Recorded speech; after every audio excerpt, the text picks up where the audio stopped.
welcome back to my channel. Welcome back to my channel with me, Clarissa. So, hari ini kembali lagi ke Bacotan Asam part 2. Dan gue hari ini gak sendirian karena gue ditemani dengan Angie. Jadi Angie ini adalah teman kerja gue di Jepang. Dan gue find out kalau misalnya dia adalah vegetarian dan dia aja baru beralih ke menjadi vegan. Dan gue membuat topik ini di vlog gue kali ini adalah karena gue masih lihat banyak orang Indonesia yang masih close minded mengenai being a vegetarian, bahkan being a vegan gitu. Dan gue salut juga karena dia masih muda, dia udah decided to be even a vegan gitu. Dan dimana gue juga masih mikir-mikir banget, masih berpikir keras kayak kalau misalnya gue shifting apa enggak nih ke vegetariannya masih susah gitu gue nya. Jadi kita hari ini akan menggali lebih dalam informasi-informasi dan kesan-pesan dia sebagai vegetarian dan vegan juga. Oke. Bisa tolong dijelasin nggak sih? Banyak banget dari kita, especially even gue aja nggak ngerti apa tipe-tipe vegetarian itu ada apa aja gitu. Boleh dijelasin sedikit nggak? Nah, kalau vegetarian itu kan pada umumnya kita taunya oke, orang ini nggak makan daging gitu, boleh makan telur, boleh minum susu dan sebagainya. Tapi ternyata kalau vegetarian itu ada several kinds, ada beberapa macam. Cuman saya tekanin untuk 2 macam, yaitu lacto-ovo atau ovo-vegetarian. Jadi lacto-ovo itu mereka tidak konsumsi daging, tapi mereka masih konsumsi dairy, susu, dan telur. Nah, kalau misalnya ovo itu mereka itu masih konsumsi telur tapi dairy mereka nggak. Jadi susu gitu-gitu itu mereka nggak konsumsi, cuman telur aja sama sayur-sayuran. Nah, kalau terus setelah itu ada vegan sangat jelas ya. Jadi mereka itu benar-benar cut off semua dairy dan telur itu mereka nggak makan, hanya whole plant food saja. Oh, jadi vegetarian itu masuknya ke yang 2 tadi? Iya. Oh, vegetarian jadi ada 2 jenis kayak Iya, itu ada 2 jenis. berakar gitu ya? Iya. Oke. Yang terus berikutnya, alasan kenapa jadi VG dan juga kenapa sekarang malah menjadi vegan? Sebenarnya sih kalau buat VG sih lucu cerita asal usulnya. Jadi dulu karena kebetulan saya juga relawan Cici Gara, dan di saat itu ada satu gathering, jadi ada satu relawan sharing tentang vegetarian. Nah, pada saat itu relawannya itu ada kasih lihat video di mana seekor sapi dipaksa minum air oleh farmernya, dipaksa sampai dia itu nggak bisa tahan minum air itu sampai dia mati. Karena farmernya itu jadi kan mau dapat banyak uang ya, jadi harus bikin sapinya itu harus berat, nah biar nanti bisa dijualnya mahal. Jadi pada saat itu sebenarnya dede aku yang paling kecil yang nonton video itu, jadi satu keluarga sih nonton dan ikut gathering. Nah, pas itu dede yang paling kecil malah tergerak kayak ngomong, kasian banget masa seekor sapi dipaksa minum air sampai mati gitu kan, karena ya manusia kan demi mendapatkan lebih banyak uang jadi harus sacrifice, mengorbankan hewannya itu, tapi tidak manusiawi gitu. Maksudnya bayangkan kalau manusia disodokin air minum sampai dia itu nggak bisa tahan. Jadi pas itu dede langsung ngomong mau jadi VG gitu, tidak mau melihat seekor sapi atau hewan-hewan lainnya itu tersiksa gitu. Dan dari saat itu mulai dia yang influence satu keluarga aku jadi VG gitu. Abis itu di mana lagi ya? Yang kenapa shifting jadi vegan? Kalau misalnya kenapa shifting jadi vegan, sebenarnya dari tahun 2017 kan udah VG gitu. Berasa kayaknya udah mulai menyicil nggak makan telur gitu. Kalau personally sih emang jarang beli susu gitu. Biasanya itu susu kedelai minumnya atau buat masak. Terus habis itu kepikir apa pelan-pelan coba shifting ke vegan ya gitu. Terus habis itu pernah nonton documentary, terus dengar teman-teman sharing juga tentang seberapa cruelty di dairy industry itu. Jadi kita tidak bisa bohong lagi tentang sebagaimana kerasnya itu kehidupan di dairy industry. Jadi kelihatannya itu telur itu masih orang biasa ngomong belum jadi ayam kok, tapi sebenarnya itu ada loh, mereka itu bisa semua telur itu bisa jadi ayam.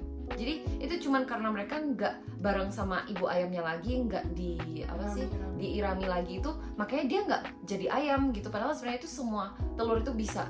Dan lihat sebagai gimana parahnya itu kalau di dairy industry, kayak mereka gimana memerah sapi itu udah semua pakai mesin, dan mereka itu anak-anak sapi itu langsung terpisah dari ibunya, dan kalau seandainya baby chicks, anak-anak ayam yang tidak berguna itu langsung dibuang, langsung kayak masuk di satu shredded area, jadi mereka itu langsung dibunuh langsung hidup. Jadi benar-benar cannot help but to say how cruel it is ya di dairy industry. Jadi memutuskan kayaknya this is the time benar-benar harus shifting ke vegan, nggak cuman untuk kesehatan sendiri tapi benar-benar demi untuk stop animal cruelty and exploitation of animals gitu sih. Sedih, serem juga ya dengarnya. Iya. Gila, apalagi kalau misalnya benar-benar ngelihat aslinya gitu, gila sakit banget. Tapi emang ada beberapa tapi kan emang kalau misalnya daging itu emang ada protein dan sebagainya kan yang emang kita butuh di tubuh kita gitu kan. Terus karena itu pernah nggak kekurangan protein atau apa jadi sakit gitu sejak VG? Jujur aja kalau sejak VG itu nggak pernah sakit sama sekali. Mungkin kalau sudah sakit itu biasanya karena kurang minum air gitu, tapi in general benar-benar nggak pernah ada kayak protein deficiency atau gimana gitu, karena sebenarnya protein itu udah di plant based protein itu udah sangat banyak, kayak tempe, tahu itu more than meat gitu, lebih banyak dari daging. Dan apalagi kalau di Indo kan sangat-sangat bahagia karena bisa ketemu tempe ya. Kalau di Jepang sih agak susah, tapi nggak ada kok yang namanya deficiency atau kekurangan protein karena kita VG atau vegan gitu. Jadi sebenarnya asalkan porsi makannya itu dan tahu cara mengaturnya itu, pasti sebenarnya baik-baik saja gitu. Oke, selanjutnya dampak baik dan dampak buruknya dari being VG dan vegan apa? Jujur aja kalau dibilang dampak buruk sih sebenarnya gak ada ya. Mungkin kayak dampak buruk to be said kalau sana yang bukan dampak buruk, tapi gimana caranya kita encounter saat kita itu keluar atau pergi sama teman gitu. Ya biasanya sih dari pengalaman sendiri, ya siapkan payung sebelum hujan, yaitu ya sebelum jalan-jalan ya at least ngemil atau siapin makan sendiri gitu. Jadi jangan sampai merepotkan orang lain gitu. Dan tentunya tahu kalau seandainya VG atau vegan sangat jelas ya, maksudnya makannya itu ya sayur-sayuran, nggak ada daging gitu. Jadi nothing to be aware, tidak ada yang perlu dikhawatirkan. Kalau seandainya makan daging kan harus sampai matang sekali, nggak boleh sampai masih raw gitu ya. Kalau seandainya masih mentah kan ya bisa kena penyakit. Tapi di vegetables malahan ada yang makan mentah-mentah, kayak kamu kalau seandainya cuma cuci sayurnya doang langsung dimakan kayak salad gitu, baik-baik saja gitu. Jadi so far nggak pernah ketemu orang bilang itu VG itu nggak sehat atau nggak baik. Semua itu pasti tahu sebenarnya itu sehat, tapi balik lagi gimana cara kita atur gitu. Oke. Terus kesulitan menjadi vegan dan malah jadi vegan. Oke, boleh kalau misalnya mau dicabangin lagi VG kesulitan jadi VG apa, kesulitan jadi vegan apa, dan dicabangin lagi kesulitannya di Indo dan di Jepang. Kalau seandainya VG sih probably kalau seandainya cari makan snacks gitu ya, terutama snacks sih harus lebih aware sama lebih hati-hati. Kayak biasanya kan ada bumbu-bumbu perasa daging gitu, walaupun orang biasanya ngomong tapi kan itu cuma perasa, bukan dagingnya gitu. Tapi in logically speaking, kalau saya dengan dengan logika mikirnya, lah itu perasa daging itu dapat dari mana? Dari dagingnya dong, berarti daging itu malah udah diambil udah langsung dibunuh dari hewan-hewan itu. Jadi literally ya jangan kita makan yang udah ada kandungan hewan-hewannya, karena kamu sudah memutuskan untuk VG. Dan kenapa kamu memutuskan, apakah untuk kesehatan dan untuk protecting the animals, ya jangan dilakukan. Jadi biasanya itu gimana cara lebih aware terhadap makanan, lebih conscious lagi terhadap makanan gitu ya. Jadi jangan semuanya itu serba makan aja tapi tanpa teliti gitu. Soalnya kan kadang apalagi kalau di Jepang tulisannya itu kelihatannya VG gitu, tapi ternyata di dalamnya ada perasa daging atau cenderung kan di Jepang itu dikit-dikit ada gelatin atau pork broth gitu-gitu ya. Jadi itu sih yang lebih harus di aware banget. Kalau seandainya untuk vegan, kebetulan saya kan jadi vegan itu sejak di Jepang. Jadi so far experience-nya cuma di sini aja. Tapi memang sejak jadi vegan itu lebih hati-hati lagi. Udah enggak kayak dulu. Kalau dulu kan honey gitu-gitu kan masih boleh dikonsum gitu kan. Tapi sejak jadi vegan kan jadinya harus lebih hati-hati lagi, lebih benar-benar lebih bersungguh hati lagi untuk melihat setiap hal, setiap barang. Kadang ada yang tulisannya itu makanannya ini vegan friendly, tapi ternyata tiba-tiba ada milk powder, tiba-tiba ada honey, tiba-tiba ada telur. Jadi ujung-ujungnya vegan friendly-nya itu bukan vegan friendly. Jadi benar-benar balik lagi ke diri kita sendiri, gimana memang tulisannya vegan, tapi balik lagi kan tidak semua barang itu bisa dikategorikan sebagai vegan. Jadi how kita itu with mindfulness kita melihat kita lebih teliti sih dalam consuming this kind of products. Dan cenderung kita tahu kalau saya di Indo kan sayur sangat-sangat banyak ya. Makan di restoran biasa pun kita bisa langsung pilih sayuran sayur sama bawang putih atau sayur aja gitu. Tapi kan kalau di Jepang agak tidak begitu fleksibel. Jadi cenderung mendingan cari benar-benar vegan friendly restaurant daripada kamu meneroboskan dirimu untuk makan-makan di restoran-restoran umum, which mereka tuh in general pasti ada kaldu dari B2, dari babi atau dari ayam dan daging-daging lainnya. Agak susah ya. Tapi kalau seandainya kita percaya, kita tekad kita itu kuat, saya rasa sebenarnya itu nggak susah.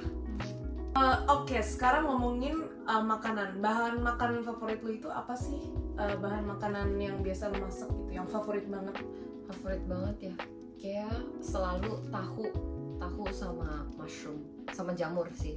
Itu kayak always, hampir semua masakan yang saya masak itu pasti ada jamur sih at least. Kalau tahu kan kadang-kadang, tapi mostly ada. Probably 2 bahan itu. Oke, terus enak sih emang jamur. Dia kayak ada rasa, ada khasnya. Sesuatu, iya, ada sesuatu Wangi yang bikin sekali. emang, iya, yang bikin emang makanan tuh enak banget gitu. Terus, oke, menu makanan favoritnya apa? Menu makanan favorit ya, susah banget ya. Tapi gorengan. Sama nggak sehat. Enggak lah, kayak biasanya kalau senai tahunya digoreng terus habis itu dipakein kayak teriyaki sauce yang bikin sendiri, yang campurannya itu ada mirin, terus ada kecap manis, kecap asin, terus sedikit gula, terus habis itu sesame oil, itu langsung terus tambahin dikit cornstarch. Itu setelah tahunya itu digoreng terus dituangin dengan sausnya, itu the best.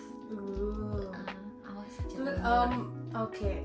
Terus yang gue penasaran, ada nggak sih bumbu tertentu yang biar bikin masakannya enak? Kan kalau misalnya yang nggak vegetarian kita biasa pakai Royco kan. Kalau misalnya vegetarian itu atau vegan itu ada bumbunya nggak?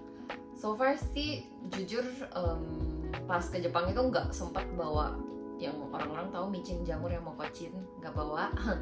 Saya lupa bawa, tapi emang jarang banget pakai mokocin. Jadi rata-rata di sini itu benar-benar pakai salt pepper, kalau enggak pakai aja kayak ada vegetarian oyster sauce, atau kalau di Jepang itu dia ada kayak broth powder gitu. Jadi instead, karena emang nggak bawa micin-micin kayak gituan, pakainya itu kombu extract powder. Jadi itu kayak kombu itu kan seaweed ya. Jadi itu kayak base kombu broth, seaweed broth yang kita biasanya bisa pakai buat sup atau buat kayak seasoning juga bisa.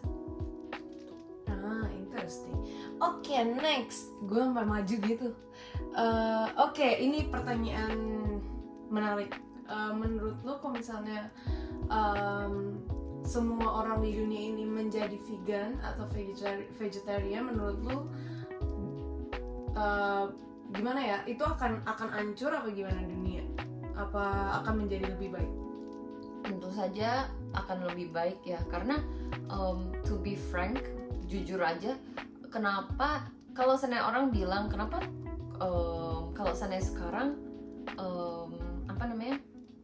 kesehatan orang itu makin lebih menurun ya, karena first things first, kalau seandainya sekarang populasi manusia udah banyak, dan secara tidak langsung karena demand terhadap daging itu makin tinggi, orang-orang itu farmers pastinya akan butuh lebih banyak lahan, dan akibatnya itu lahan yang dari awalnya itu clear untuk tanaman dan sebagainya hancur karena buat mereka bikin ranch atau namanya ya, bikin tempat peternakan buat si sapi-sapi atau daging tempat hewan-hewan tersebut. Dan karena demandnya itu terlalu banyak, as a result animalsnya itu kan gimana ya, memang lebih banyak tapi itu tidak no longer natural lagi, tidak lagi gimana ngomongnya ya, jadi secara tidak langsung itu productionnya itu dipaksa gitu, enggak lagi mereka bisa di luar, memang sampai mereka itu sudah tidak bisa hidup lagi baru dibunuh. Sekarang udah nggak bisa kayak gitu, mungkin zaman dulu masih bisa, soalnya zaman dulu gimana ngomongnya ya, zaman dulu orang-orang masih very very pure minded ya, mereka nggak begitu berpikir sangat-sangat jauh, kayak contohnya demi dapat banyak uang saya akan korbanin hewan-hewan ini menjadi dia lebih berat gitu, jadi saya bisa cepet-cepet dapat duit banyak. Padahal kalau seandainya mereka cuma nunggu, maksudnya pelan-pelan dia bertumbuh, pelan-pelan dia ini, ya berarti mereka tidak secara tidak langsung tidak begitu menyiksa hewan gitu kan.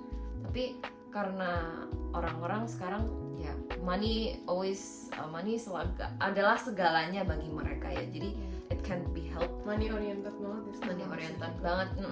Tapi kalau seandainya orang-orang mulai shifting ke vegetarian at least gitu, atau mungkin mengurangi porsi-porsi makan daging itu, tentunya itu akan berdampak baik tidak cuma untuk kesehatan sendiri, tapi untuk lingkungan kita sendiri, dan juga untuk melindungi para hewan-hewan tersebut. Dan kalau seandainya ada yang khawatir tentang nutrisi yang tidak cukup dan sebagainya, banyak sekali sekarang documentary yang sudah jelas ngomong kalau seandainya vegetarian itu tidak, maksudnya nggak bakal merasa kekurangan nutrisi gitu, karena semuanya itu sebenarnya bahan-bahan tumbuhan itu sebenarnya sudah sangat cukup untuk manusia gitu loh.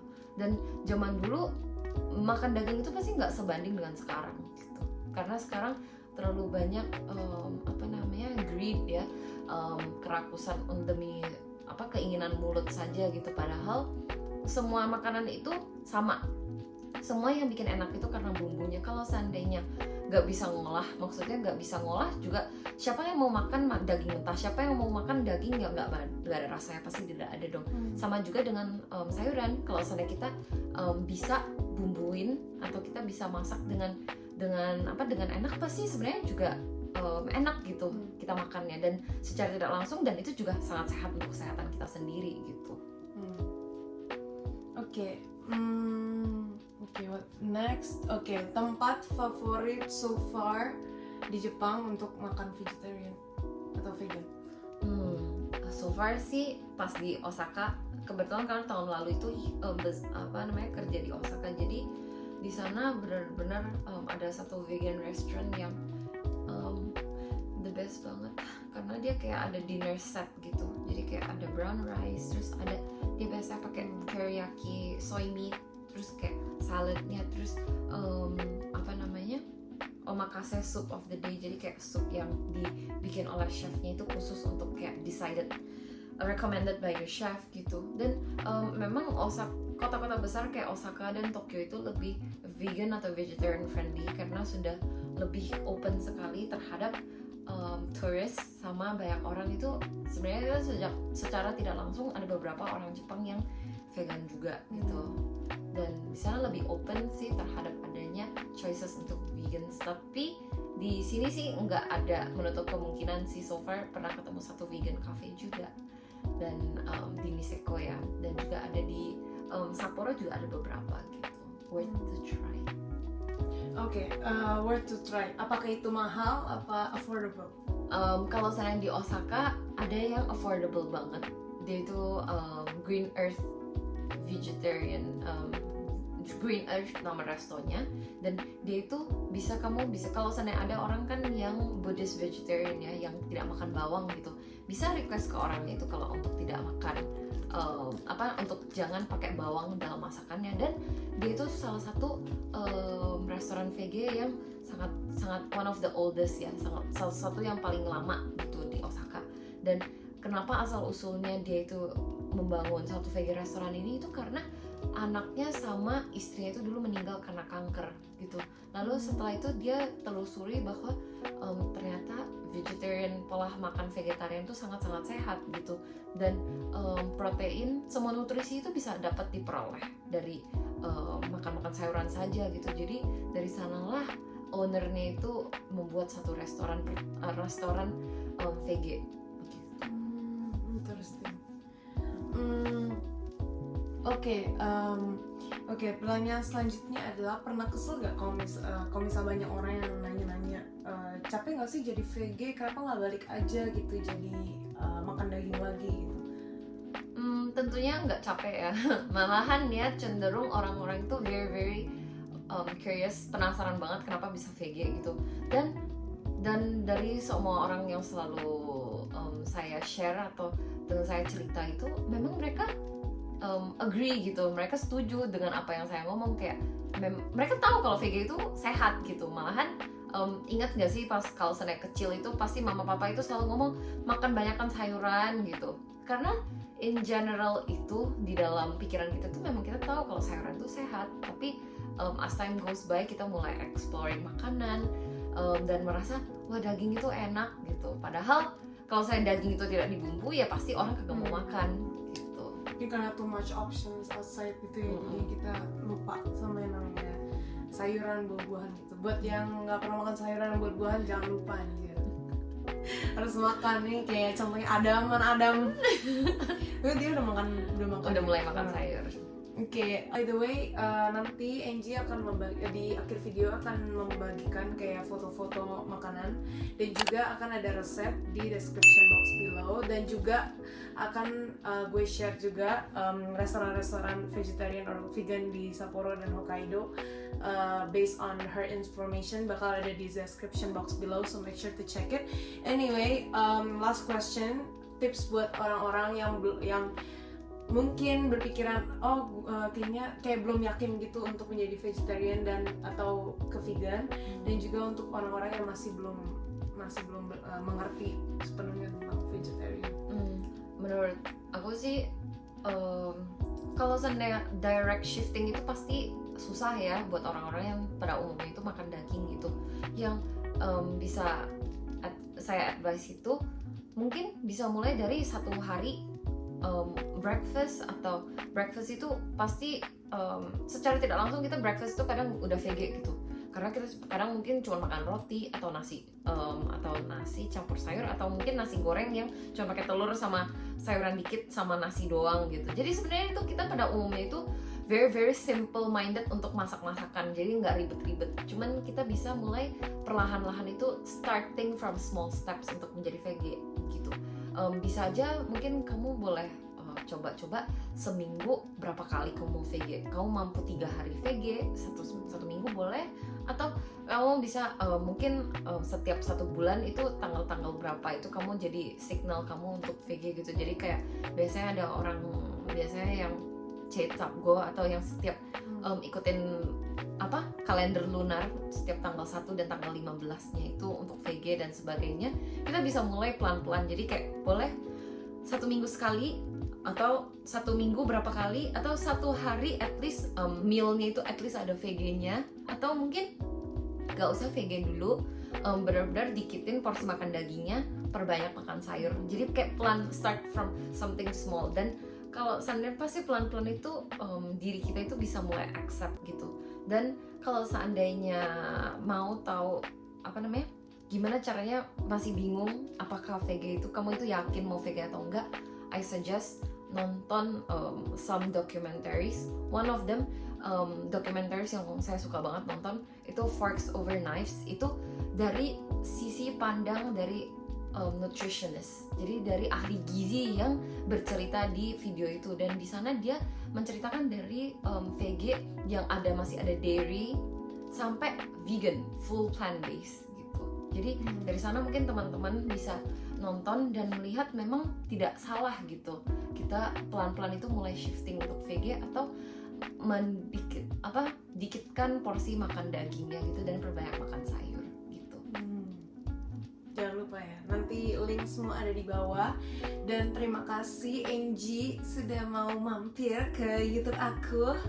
Jangan lupa buat teman-teman untuk like, subscribe, dan share videonya ke teman-teman kalian yang mungkin masih belum mengerti jauh tentang vegetarian dan vegan. Karena it turns out that being a vegetarian is very good and maybe life changing also. Dan jangan lupa kalau misalnya kalian ada pertanyaan lebih lanjut mengenai vegetarian atau vegan, boleh komen down below. Nanti Angie akan jawabin pertanyaannya, dan juga gue akan nempatin Instagramnya dia di description box below buat kalian cek Instagram dia, atau boleh message dia langsung kalau misalnya kalian tertarik. Okay? So thank you guys very much. I hope you enjoy and see you on the next video. Bye.